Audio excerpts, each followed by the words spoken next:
karena ternyata tergugat prinsipal itu sudah menyiapkan skenario tidak datang, skenario tidak menghormati mediasi, skenario tidak beritikat baik, atau skenario itikat jahat. Dengan cara apa itikat jahatnya? Langsung pada hari pertama tidak dihadirkan dan menyerahkan surat kuasa untuk bermediasi, dan tidak mau pada mediasi berikutnya untuk menghadirkan prinsipalnya dengan dalih sedang ada di luar negeri lah, sedang ada kegiatan pekerjaan lah. Saya marah dengan orang yang duduk di sebelah kanan mediator yang ternyata itu adalah panitera. Ketika bahkan mediator mengatakan kami akan membuat surat panggilan pada prinsipal yang tidak datang, ya. Orang sebelah ini bolak-balik mengatakan, oh jadi tidak perlu dipanggil ya? Tidak perlu dipanggil ya? Sampai saya kesel banget. Oh ternyata memang Aguan sudah membayar semua lini termasuk di pengadilan-pengadilan. Saya menduga sangat kuat sang panitera tadi atau wakil panitera tadi adalah orang yang dibayar. Sehingga dia berkali-kali mengatakan tidak perlu dipanggil ya? Tidak perlu dipanggil ya? Dan saya hormat betul dengan Ibu Kurnia yang mengatakan harus dipanggil. Karena kalau dipanggil itu ada konsekuensi hukumnya. Oke, siap. Bantu. Ya. Jangan jauh-jauh, Man. Assalamualaikum warahmatullahi wabarakatuh. Tanggal 10 ini sejarah digital dilakukan pertama kalinya mediasi. Yang tentu nanti penjelasan mediasi ini saya serahkan kepada Ustadz Ahmad Khozinuddin. Oh iya. Nganterin doang. Nganterin. Baik, terima kasih. Assalamualaikum warahmatullahi wabarakatuh. Waalaikumsalam warahmatullahi wabarakatuh. Hari ini kami hadir mediasi, bahkan prinsipal kami hadirkan sebagai bukti bahwa kami sebagai penggugat punya itikat baik dalam menyelesaikan perkara dan mentaati prosedur berperkara di pengadilan negeri dalam perkara perdata sebagaimana diatur dalam Peraturan Mahkamah Agung Nomor 1 Tahun 2016 tentang prosedur dan tata cara bermediasi. Tadi kami sangat kecewa. Kenapa? Karena ternyata tergugat prinsipal itu sudah menyiapkan skenario tidak datang, skenario tidak menghormati mediasi, skenario tidak beritikat baik, atau skenario itikat jahat. Dengan cara apa itikat jahatnya? Langsung pada hari pertama tidak dihadirkan dan menyerahkan surat kuasa untuk bermediasi, dan tidak mau pada mediasi berikutnya untuk menghadirkan prinsipalnya dengan dalih sedang ada di luar negeri lah, sedang ada kegiatan pekerjaan lah. Padahal ya, kalau hari ini mereka datang tanpa surat kuasa mediasi, menyampaikan uzur kepada hakim mediator, mohon maaf, hari ini kami belum bisa menghadirkan mediator. Alasannya apa? Di luar negeri, memberikan bukti ini tiket pesawatnya, ini kopi pendaratannya dan sebagainya. Paling tidak ada dua yang bisa kita baca. Yang pertama, ada niat baik, tidak merencanakan untuk tidak hadir. Yang kedua, alasannya itu reasonable, punya dasar. Lah hari ini tiba-tiba sodorkan surat kuasa untuk mediasi, tiba-tiba katakan ke luar negeri, siapa lo? Kalau bicara kita ini sibuk, kita semua sibuk. Ibu-ibu sibuk itu. Ada yang dari Jakarta, ada yang dari Bandung, ada yang dari Bekasi, ada dari Bogor. Dikiranya emak-emak, ibu-ibu, penggugat prinsipal seperti Bang Rizal Fadilah itu dari Bandung. Apa tidak sibuk? Nah ini yang sebenarnya kami itu mengikuti apa yang diinginkan oleh saudara Aguan Sugianto Kusuma dalam wawancara Tempo, menyatakan ya kalau ada masalah bawa ke proses hukum, jangan demo-demo dan sebagainya. Lah hari ini justru kita bawa ke proses hukum dan saudara justru tidak punya itikat baik untuk menghadiri dalam proses hukum yang saudara inginkan begitu. Nah selanjutnya kami tadi diminta menyampaikan substansi tentang apa sih yang menjadi tawaran kami dalam proses mediasi. Sekali lagi, kami tadi menegaskan kita ini warga negara Indonesia, ada purnawirawan jenderal, ada aliansi rakyat menggugat, itu semuanya itikat baik. Bukan nggak mau pokoknya itu enggak, kita nggak bilang pokoknya harus enggak. Kita tetap ada solusi, tetapi tidak mungkin solusi ini kita tawarkan kepada kuasa hukum. Dia bukan prinsipal. Misalnya dalam materi gugatan kami diantaranya membayar 516,2 triliun kepada negara. Lah kalau Antoni Salim bilang iya, emang prinsipal boleh menyatakan itu? Kan boleh. Lah kalau kuasa hukum dari mana duitnya uang segitu? Kalau yang ngomong Antoni Salim, oh masuk akal, dia kaya raya. Kalau yang ngomong Aguan, masuk akal, dia kaya raya. Lah kalau kuasa hukum tidak punya legal standing untuk ngomong itu, gitu loh. Makanya mohon maaf, bukan kami tidak mau bermediasi, tapi sia-sia. Sia-sia, kenapa? Bukan dengan pihak yang berkepentingan, bukan dengan pihak yang punya kewenangan untuk memutus iya atau tidak. Ketiga, kalaupun ya Antoni Salim datang, Erlangga Hartarto datang, saudara Joko Widodo datang, ya kan? Kemudian Aguan Sugianto Kusuma datang, apakah menjamin ada penyelesaian? Kami pun berbraduga kuat juga belum tentu selesai. Belum tentu. Karena mereka ini bisa melakukan kejahatan begitu banyak di Banten, di proyek PIK 2, apalagi dalam konteks bermediasi. Yang sudah mereka lakukan saja begitu, banyak orang terzalimi, apalagi hanya 20 penggugat. Gitu. Belum tentu, tapi kami sebenarnya ingin menegaskan, ini loh yang komitmen terhadap NKRI, taat pada hukum, ini loh yang harusnya rule of the law, kalau ada sengketa dengan warga negara lain selesaikan secara hukum. Bukan kemudian bernarasi sepihak, kemudian mendakwa, bahkan menuduh orang-orang yang sedang berjuang ini ya tidak berkontribusi bagi pembangunan lah. Enggak. Sekali lagi kita tidak anti pembangunan, nggak ada masalah pembangunan, tapi setiap pembangunan yang dibangun di asas penindasan, rampas tanah rakyat, tidak ada nilainya bagi kami. Seterusnya tadi sempat ada perdebatan. Kuasa hukum menyatakan cukup kami yang akan menyampaikan bahwa minggu depan, mundur sih hari Selasa ya, bukan hari Senin ya. Hari Selasa berarti tanggal 18 Februari 2004 akan menghadirkan tergugat prinsipal, menghadirkan Joko Widodo, menghadirkan Erlangga, menghadirkan Aguan, menghadirkan Antoni Salim. Kalau Erlangga tadi tidak datang, kuasanya pun tidak datang, maka akan dipanggil. Tapi tadi menarik, Bu Kurnia Triroya ini menyampaikan bahwa persoalannya kita sudah terlalu banyak ya pengalaman buruk dengan saudara Joko Widodo. Bukan kita tidak percaya pada kuasa hukumnya, tetapi kita ingin negara hadir melalui apa? Pemanggilan resmi dari pengadilan. Kalau ternyata nanti panggilan resmi tidak hadir, ya sudah, kita menjadi punya hak konstitusional untuk menyatakan Erlangga Hartarto, Joko Widodo, Sugianto Kusumo, Antoni Salim, Mas Kota, Surtawijaya adalah orang-orang yang tidak punya itikat baik, atau dalam pengertian lain mereka ini punya itikat jahat, tidak mau hadir dalam proses mediasi secara langsung. Dan yang terakhir dari yang terakhir, kan nanti ada yang lainnya. Sekali lagi yang kami perjuangkan itu bukan kepentingan kami, bukan kepentingan Bang Edi Mulyadi, bukan kepentingan Bang Rizal Fadilah, bukan kepentingan ARE, bukan kepentingan Forum Purnawirawan Pejuang Indonesia ya, FPPI ya, bukan kepentingan kuasa hukum, bukan, tapi kepentingan rakyat Banten, bahkan kepentingan seluruh rakyat Indonesia. Karena itu kami mohon doa, dukungan agar kami selalu dalam lindungan Allah Subhanahu wa taala, diberi kemudahan, dilancarkan lisan kami menyampaikan kebenaran, dan kami diberikan barokah dalam hidup. Karena itu yang kami cari. Niat kami membela perkara ini adalah lillahi ta'ala, mencari ridha Allah, mencari keberkahan, nyari saudara. Karena semua saudara kita di Banten itu ketika kita tolong, kita ingin membangun persaudaraan dengan mereka. Adapun konsekuensi persaudaraan dengan para korban ini akhirnya bermusuhan, berlawanan dengan oligarki, ya itulah konsekuensi.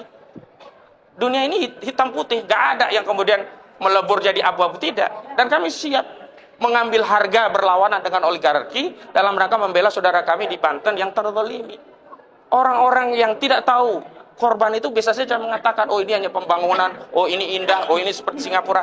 Tapi mereka tidak tahu bagaimana sawah yang dirampas, bagaimana sungai yang diuruk, bagaimana orang yang diintimidasi, ada yang 6 bulan ditongkrongi agar menjual tanahnya, bagaimana tanpa sepeser pun rupiah dibayar, tambak berubah menjadi perumahan 28 hektar.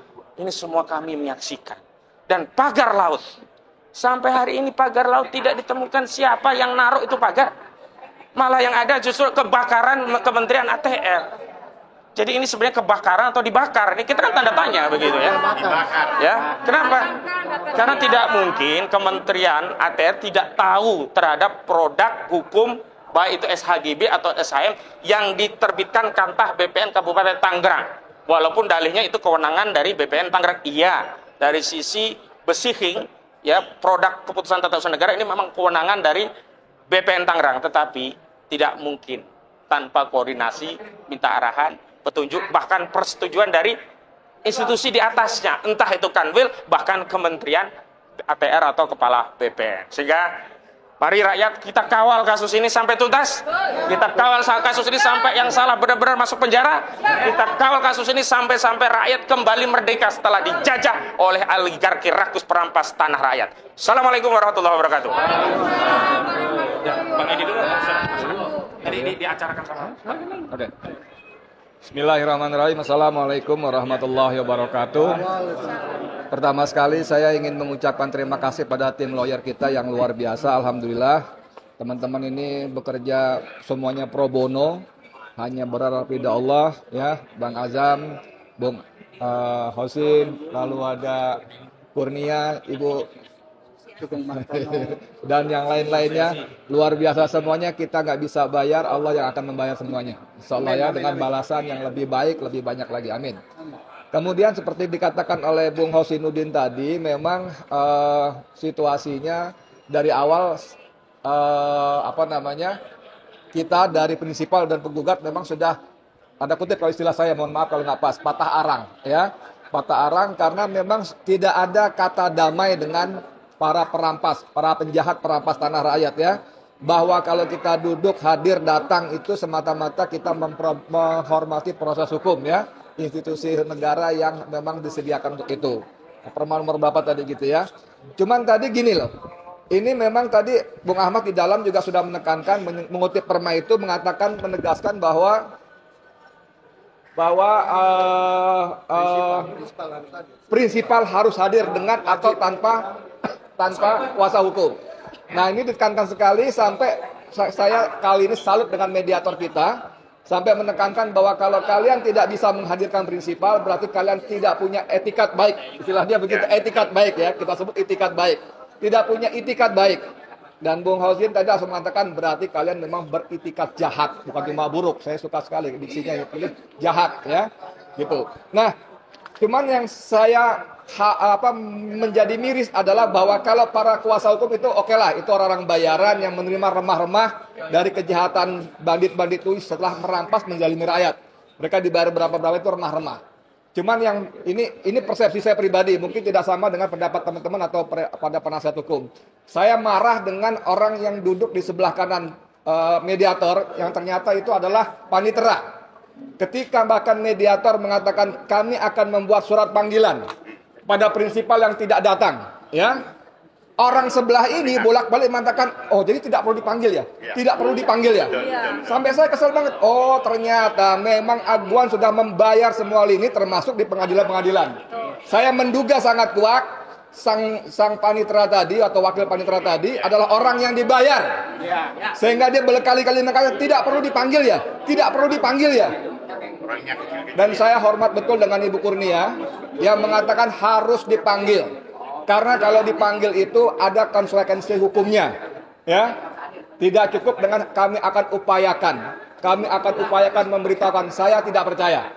Saya tidak percaya, tapi dengan Kurnia mengatakan bahwa kalau dipanggil itu ada konsekuensi hukum, ya. Berarti memang tidak punya etikat baik, dan saya nggak tahu konsekuensi apa yang lainnya.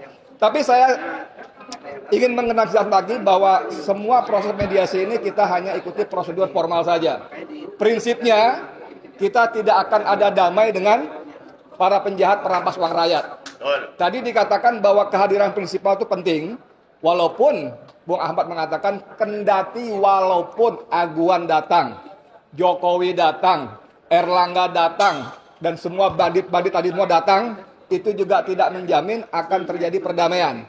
Karena tuntutan kita jelas, mereka minta maaf, mereka membayar denda 5.516,2 triliun. 5.500. Oh itu 5.000 kasus yang sebelah. Iya. Iya, sorry, yang 5.000 itu pada kebohongan Jokowi, pada kasus yang lain. Iya. Saya masih terlambat. Yang sekarang 6.616 triliun, ya. Dan ini kecuali dia mau bayar yang uang itu 1 rupiah pun kita nggak ambil, akan kita serahkan pada Menteri Keuangan untuk masukkan ke kas negara. Itu pun dengan ada beberapa syarat lain, dan itu kita hampir pasti mereka pasti tidak mau. Jadi kita gini teman-teman sekalian, kita tetap memilih opsi masuk ke persidangan. Karena kalau masuk persidangan kita bisa buka semua kejahatan Aguan, Erlangga, Jokowi, dan para jongos yang lainnya. Bagaimana tadi disebut tadi, bagaimana mereka merampas tanah rakyat, ya, menguruk sawah, sungai, tambak, dan sebagainya. Mereka merampas aset-aset negara dengan proses yang tidak jelas. Bagaimana mereka membayar di BPN segala macam sehingga terbit SGB, SHM segala macamnya. Itu semua akan kita buka di pengadilan. Makanya tadi kita minta teman-teman kita semua berdoa, semoga Allah memberikan kita kelancaran, kebaikan, kemenangan, dan ridho dalam membela teman-teman saudara kita di Banten. Terima kasih. Assalamualaikum warahmatullahi wabarakatuh. Terima kasih. Terima kasih. Assalamualaikum warahmatullahi wabarakatuh.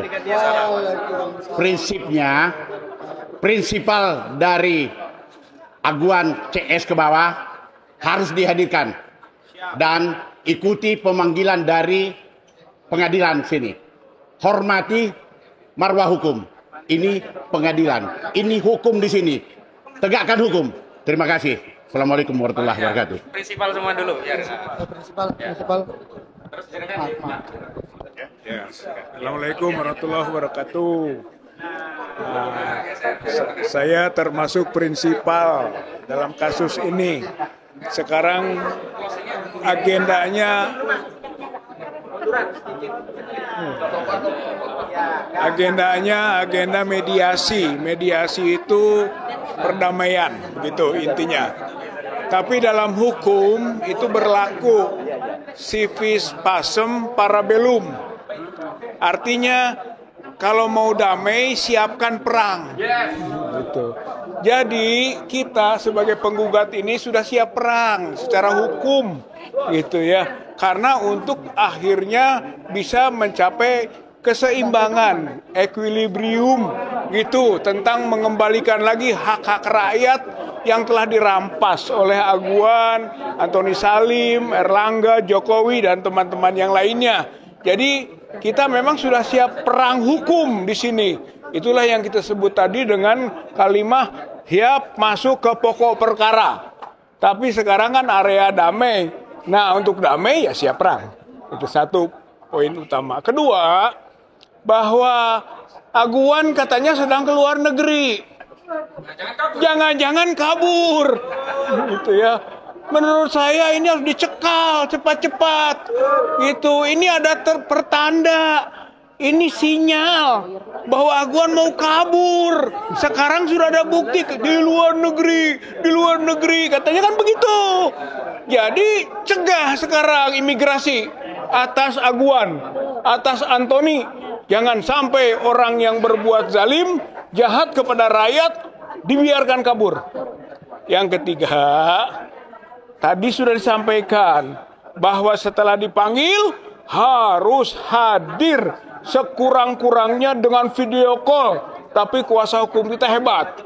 Nggak usah mikir dulu video call, hadir dulu. Itu sebagai bukti itikat baik. Ini bukan menyangkut hal-hal yang disebut tadi damai, tapi ini itikat baik. Kalau soal poin-poinnya sudah jelas di petitum kita, kuasa hukum sudah membuat narasi. Mana yang provisi berhenti dulu semua kegiatan, gitu kan, baik pembangunan maupun pembebasan. Itu tuntutan kita sudah jelas. Mana yang pada ujungnya PIK 2 harus dihentikan. Mana yang harus membayar 616,2 triliun. Gitu, jelas.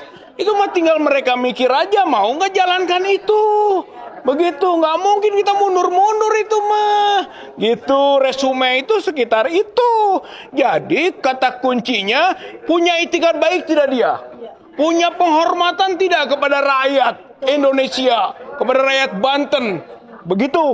Jadi yang kita baca besok itu soal itikat baik. Dan Bapak Ibu yang terakhir ini ya, kasusnya di Pengadilan Negeri Jakarta Pusat. Tapi ini akan menjadi pusat pengadilan masyarakat. Walaupun tertutup mediasi, rakyat tahu.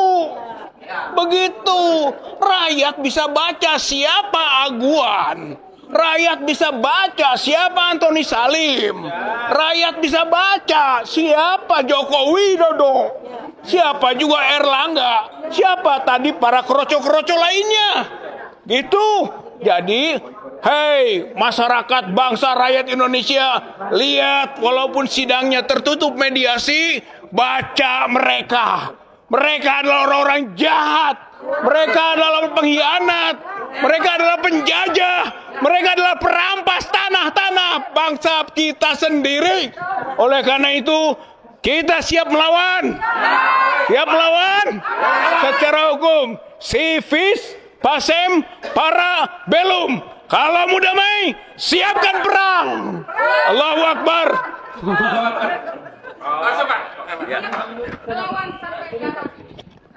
Baik, assalamualaikum warahmatullahi wabarakatuh. Saya bagian dari prinsipal penggugat. Wahai para tergugat, prinsipal tergugat, Anda ingin berdamai sama kami, sama rakyat Banten. Kenapa Anda takut berhadapan sama kami? Kita sudah niat baik untuk dimediasi. Jangan tunggu dipanggil, datang. Ya, kalau mau selesai. Mau berdamai. Kalau tidak bisa berdamai, jalan terakhir adalah perang. Perang melawan hukum. Kalau itu yang diinginkan, ya kami layani. Datang. Ya, ini waktu kesempatan minggu depan untuk dihadirkan, jangan ada alasan. Kenapa takut berhadapan sama kami? Ya, kami ini mewakili rakyat Banten. Selesaikan masalah ini, perkara ini selesaikan dengan cara yang damai. Jangan menunggu perang. Perang adalah jalan terakhir. Apabila damai tidak bisa diselesaikan, mari kita perang melawan hukum. Di belakang kami rakyat Banten semua. Rakyat seluruh Indonesia mendengar semua perkara ini. Itu aja dari saya. Terima kasih. Assalamualaikum warahmatullahi wabarakatuh. Ya, Assalamualaikum warahmatullahi wabarakatuh. Assalamualaikum warahmatullahi wabarakatuh. Yang paling pokok dalam hal ini adalah macam tadi di ruang mediasi. Mediasi itu dibentuk adalah untuk pertemuan para prinsipal, penggugat dan tergugat yang asli. Jadi bukan cuma berlindung dengan surat kuasa. Surat kuasa untuk menghadiri mediasi, bukan itu. Harus prinsipal yang hadir. Kalau memang benar Aguan CS jantan, katanya warga negara yang baik katanya, datang. Jangan berlindung dengan surat kuasa untuk mediasi. Cuma itu aja. Jadi mudah-mudahan nanti benar-benar dipanggil. Dan tadi yang tergugat 7 sama 8 dia tidak mau dipanggil, ya. Tapi itu harus. Itu aja. Kita lihat nanti. Yang mudah-mudahan dalam hal ini gentle secara hukum. Aguan CS gentle secara hukum, datang, hadapi. Kalau memang benar dan tidak salah, hadapi. Itu aja. Ya. Cukup. Dari RM dulu, Bu. Habis itu nanti, habis ini Bu Julia ya. Habis Bu Julia ditutup sama Pak Kurnia. Bu Julia. Assalamualaikum warahmatullahi wabarakatuh. Selamat siang, bapak-bapak, ibu-ibu sekalian. Saat ini kami dari ARM hanya menginginkan agar Bapak Prabowo dalam hal PIK 2 ini untuk mengambil sikap yang seperti dikatakan Pak Said Didu. Sikapnya itu adalah Bapak berpihak kemana? Ke Aguankah, ke Jokowikah, atau ke perampok negarakah? Kalau Bapak berpihak kepada ketiga itu, rakyat akan berontak. Tetapi kalau Bapak berpihak kepada rakyat, rakyat akan mendukung Bapak.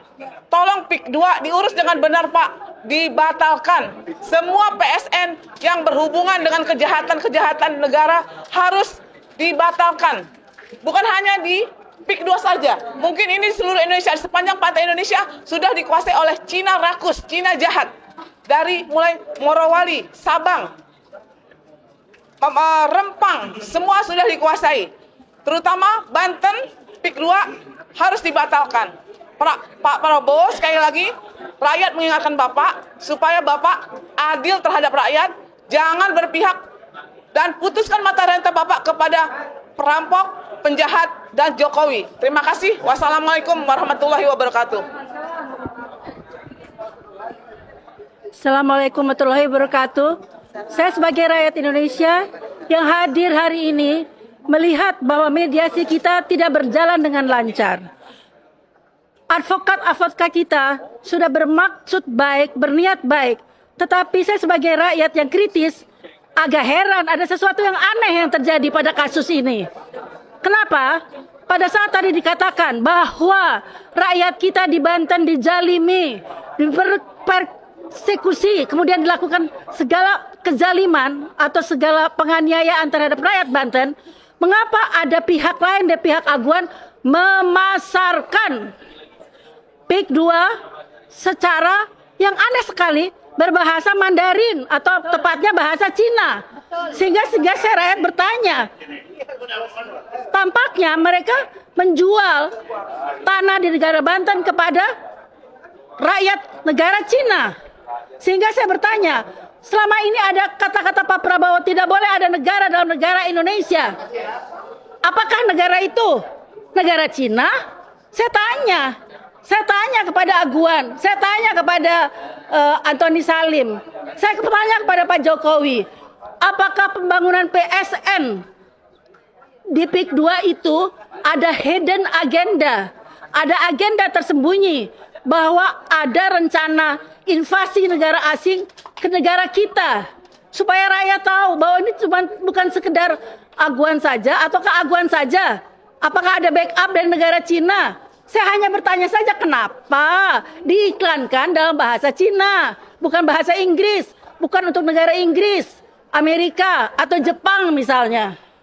Hanya negara Cina kebetulan.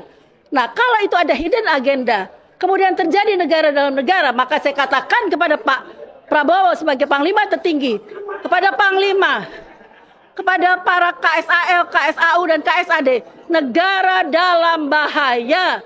Karena luas PIK 2 itu amat sangat luas, lebih besar daripada negara Singapura, sehingga sangat aneh bahwa begitu besar ada tanah-tanah yang dikuasai oleh jaringan itu, oleh jaringan oligarki hitam itu. Bagaimana itu bisa terjadi?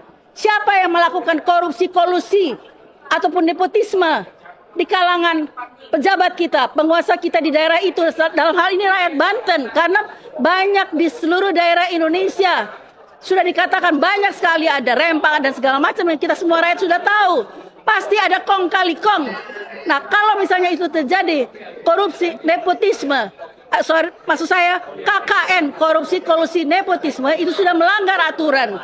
Jadi kalau misalnya mediasi ini mereka tidak mau patuhi, lalu kita lanjut ke medan perjuangan di persidangan, di pengadilan, bahwa kalau terbukti ada korupsi, kolusi antara oligarki hitam dengan para pejabat kita yang melanggar undang-undang, itu sudah cukup untuk memenjarakan mereka. Kemudian Jokowi pun dipenjarakan sebagai pihak pengkhianat bangsa kalau terjadi ada hidden agenda antara negara kita dengan negara Cina. Mudah-mudahan kerjasama yang selama ini dikerjakan dengan negara Cina tidak seperti itu. Tapi saya tidak yakin. Kita lihat nanti perkembangannya. Hanya ini saya lemparkan kepada seluruh rakyat Indonesia. Itu yang terjadi saat ini.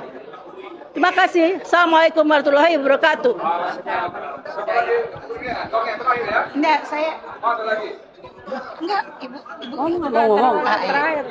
Ya, biar ibu penutupnya bagus. Assalamualaikum warahmatullahi wabarakatuh. Himbauan, kalau Oma selalu memberikan himbauan kepada Bapak Prabowo, Pak, Bapak harus cepat mengambil ketegasan supaya rakyat tidak lagi berprasangka yang macam-macam. Ini sudah berlarut-larut, Pak. Ini adalah pengadilan yang kelima. Mereka mempermain-mainkan. mereka tidak datang. Mediasi, katanya mediasi, tapi mereka tidak hadir. Harusnya mediasi itu face to face atau head to head, tapi mereka tidak hadir. Jadi ini sebuah permainan, Pak. Ya, kalau kita sudah habis kesabaran rakyat, nah nanti jangan salahkan ya, Pak ya. Padahal kita mama di sini ARM mendukung benar, mendukung sekali, berada di pihak Bapak. Kami tidak akan biarkan Bapak sendiri. Tapi kalau begini caranya, bisa kehilangan kesabaran nih rakyat Bapak. Ya, untuk saudara atau saya panggil Bapak Aguan CS, saya panggil Bapak karena saya masih menghormati. Coba hargai persidangan ini, ya. Selagi Bapak menjadi warga negara Indonesia, kecuali Bapak warga negara Indochina, ya. Coba hargai supaya Bapak nyaman juga berada di sini, dan kembalikanlah apa-apa yang Bapak ambil secara tidak sah atau ilegal, ya. Rakyat sudah menjerit itu di Banten itu, Pak. Dia tidak punya penghasilan, kerugiannya harus Bapak tanggung. Ini masih ini ya. Artinya di agama manapun hukum karma itu, di agama Bapak hukum karma itu ada. Nanti akan datang suatu musibah yang besar terhadap Bapak yang melebihi dari harta-harta Bapak itu. Jadi kalau sekarang Bapak sudah diberi kelebihan oleh Tuhan Bapak, tolong Bapak ingat bahwa semuanya itu ada, Pak, ada batasnya. Lihat seperti Sambo, akhirnya terbongkar. Akhirnya seperti siapa lagi itu? Yang anaknya yang menabrak, akhirnya terbongkar. Nah sekarang Bapak nanti akan lebih besar lagi hukuman yang akan Bapak terima, ya, dari rakyat Indonesia ini. Selalu akan menuntut dan mengejar kemanapun Bapak berada, dimanapun Bapak berada, walaupun Bapak ke ujung dunia, Pak. Nah itu Bapak ingat, itu aja pesan saya, karena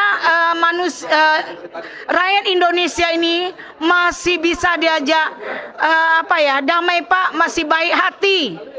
Jadi tolong hadiri sidang yang berikutnya, termasuk Jokowi yang telah banyak merusak. Akibat dari Jokowi, ulah Jokowi ini, rusaklah semuanya di negara ini. Nah itu saja, sekali lagi kita tunggu, Pak. Ya, itu saja. Assalamualaikum warahmatullahi wabarakatuh. Baik, terima kasih. Assalamualaikum warahmatullahi wabarakatuh. Waalaikumsalam. Merdeka! Merdeka! Merdeka! Tetap merdeka! Saudara-saudaraku sekalian, perkara 754 PDT-G PNJKT PST tahun 2024 sudah memasuki babak baru, yaitu mediasi. Ya, mediasi itu dalam banyak aturan, ya tentu saja Perma nomor 1 tahun 2016 yang mengatur tentang prosedur mediasi di pengadilan. Kemudian ada pasal 130 HIR baik 1 maupun 2, kemudian RBG pasal 154, semuanya mengindikasikan adanya kewajiban untuk berdamai dahulu, ya, dalam menyelesaikan persoalan. Akan tetapi hakim dalam hal ini tidak bisa melakukan suatu usaha paksa untuk menyelesaikan permasalahan, sehingga tidak ada penyelesaian untuk memutus perkara pada tahap mediasi ini. Lalu siapakah para pembela daripada rakyat ini? Ada 20 pengacara yang tergabung dalam tim advokasi MOR PT RPIK 2, ya, perampas tim advokasi melawan perampas oligarki rakus, perampas tanah rakyat, ya. Nah, mengapa kita perlu menegaskan ini? Karena dalam persidangan maupun dalam mediasi maupun dalam tahap apapun, mereka tetap berjiwa membela kepentingan rakyat dan kedaulatan Republik Indonesia. Itu sudah tergambar tadi di dalam persidangan, ya.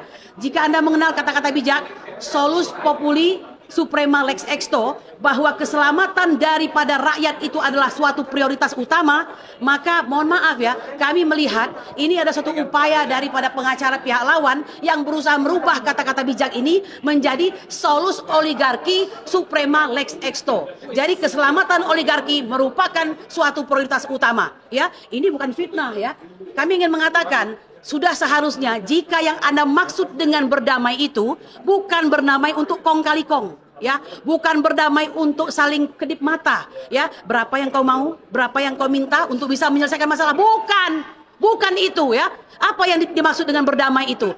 Kita mempersingkat jalan peradilan, tidak perlu berpanjang-panjang, tetapi materi, petitum dan posita itu sama. Nah, jika kau mampu mengikuti itu, silahkan kita berdamai. Kalau tidak, tidak ada kata damai bagimu. Betul? Nah, oleh karena itu, saya ingin mengatakan, kalau bagi kami, para pengacara MOR PTR PIK 2 itu, likulli halin ibadah, walikulli zamani muamalah. Ya, ada waktu untuk setiap ibadah, ada waktu untuk setiap amalan. Nah, oleh karena itu kami menganggap membela rakyat untuk mendapatkan kedaulatan Republik Indonesia adalah merupakan suatu ibadah. Ya, insya Allah kami akan tetap berbahagia untuk membela rakyat Indonesia. Amin. Pesan kami terakhir kepada beberapa penggugat, ya, tergugat yang tidak hadir pada hari ini, di mana pengacaranya dengan sangat percaya diri mengatakan, bukankah kami sudah mewakili dengan surat kuasa khusus kepada Bapak Aguan, ya, kepada Bapak Antoni Salim, kepada Bapak Joko Widodo, kepada Erlangga Hartarto, kepada Surta Wijaya,